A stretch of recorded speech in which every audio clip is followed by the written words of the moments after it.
Hi there, this is Chris, Chap in the Cap Motolegends. Today I'm not going to be talking about a specific product, rather I'm going to be talking about a concept. And that concept is the one of direct-to-body venting that comes in a laminated jacket. The theory being that in a laminated jacket or with a laminated jacket you get better venting because the air goes direct through to the body. But actually what I'm going to explain today is that that as a theory is pure baloney. But don't forget, if you like what you hear, or even if you don't like what you hear, if you like what you see or you don't like what you see, please like and subscribe.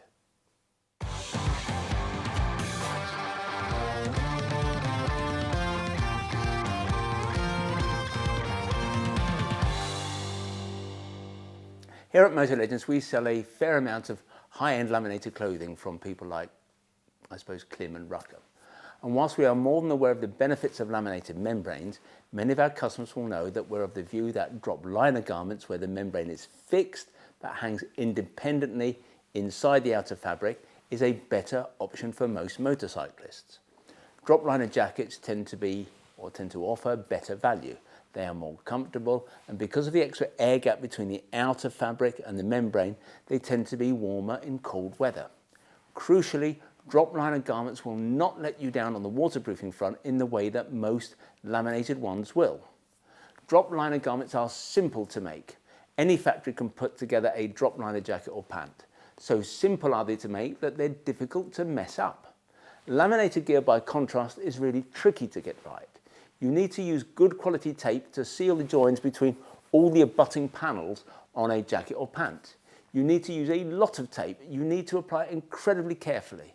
But in their attempts to be more competitive on price, most brands, when they're making laminated gear, cut corners. They use a cheaper tape. They don't use a lot of it, and it's slapped on without a care in the world. And that's why most laminated garments fail.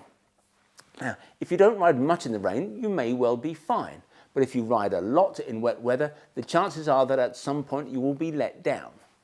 The exception to this, of course, is garments that are made with Gore-Tex membranes. Now, Gore-Tex goes to great lengths to ensure that their garments are properly made.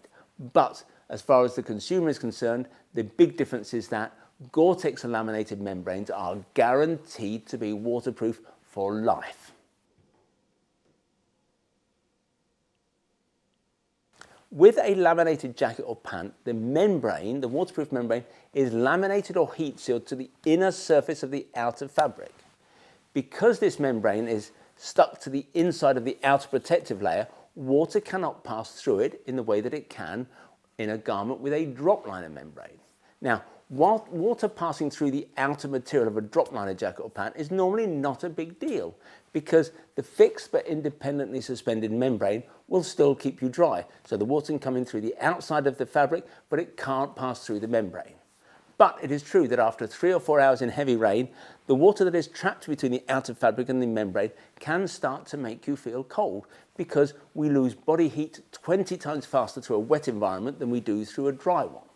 And so it has to be acknowledged that in heavy and prolonged downpours, the kind that in truth most of us rarely experience, a laminated outfit may well serve you better.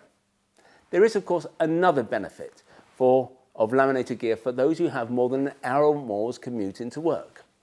Because laminated garments basically don't get as wet, they dry out much faster.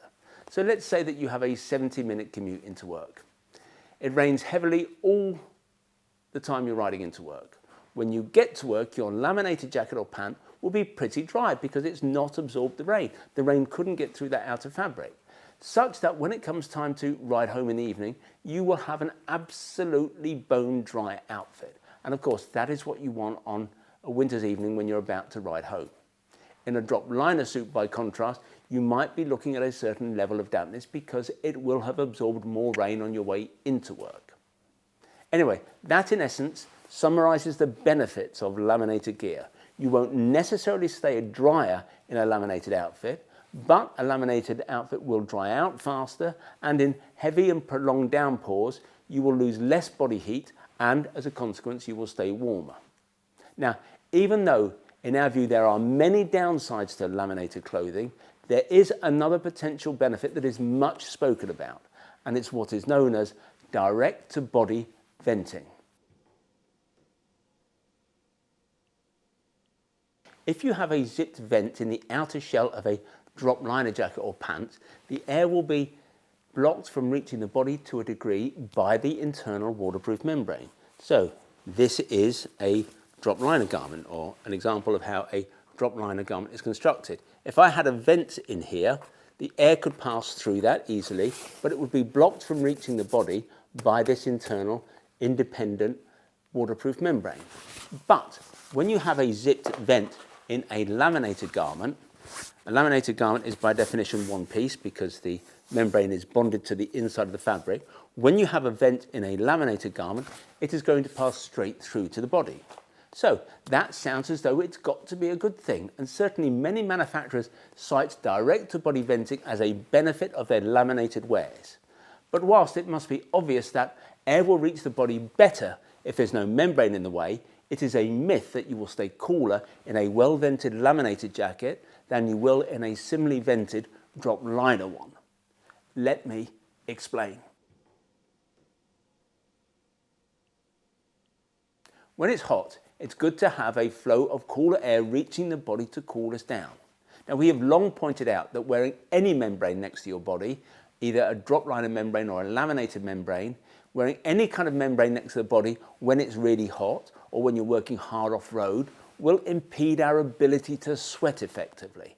And when we are hot, we need to sweat. Sweating is the body's natural way of cooling us down.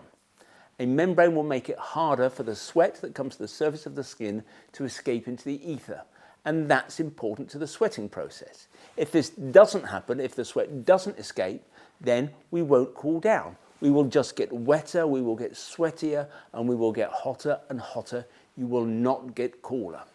Now, of course, the laministi, that is to say fans of laminated gear, would respond that direct-to-body venting will serve to mitigate the situation. And it is true that the incoming air through the vents in a laminated garment will not do any harm. But what everybody conveniently forgets is that in warmer conditions, the laminated outer fabric of, say, a jacket represents a near impenetrable barrier against the oncoming cooler air. Gore-Tex, for example, talks about its laminated garments being 100% waterproof and 100% windproof. The oncoming air, therefore, cannot pass through the outer fabric of a laminated garment and play a role in cooling the body down. With a drop liner garment, by contrast, the oncoming air as we ride along will be able to pass through the outer fabric in the same way as it does through the outer fabric of, say, a single layer jean. Now, that air will not be able to reach the body itself because behind that outer fabric there is a membrane, but it will create a pocket or a sandwich of air between the outer fabric and the membrane, and this pocket of cooler air will have a cooling effect on the body. And importantly, it will have that effect everywhere. It will have it down the arms, it will have it on the chest, it will have it in the shoulders. It doesn't just operate in those areas, those specific areas behind the direct vents on a laminated garment. And because of this, a rider will stay cooler. And that's why the notion that a well-vented laminated jacket will keep you cooler in hot weather than a drop liner one is pure bunkum. It is something dreamt up by someone's marketing department, but it is totally without foundation. The fact is that on a pari passu basis, that is to say, on garments with the same weight of outer fabric and with the same amount of venting, a drop liner jacket will always be cooler to ride in hot conditions than a laminated one. There is, of course, just one caveat here. In conditions where the temperature is over 40 degrees, laminated garments might well serve you better. And that's because when it's that hot, you don't want the super hot oncoming air reaching the body at all. And that's why in heat like this, what experienced motorcyclists do is zip up all the vents to keep the hot air out. And in this scenario, a laminated fabric may well be better at preventing that hot air from reaching the body. But I've got to say that those kind of temperatures are not awfully prevalent here in the UK, even I have to say, in Surrey.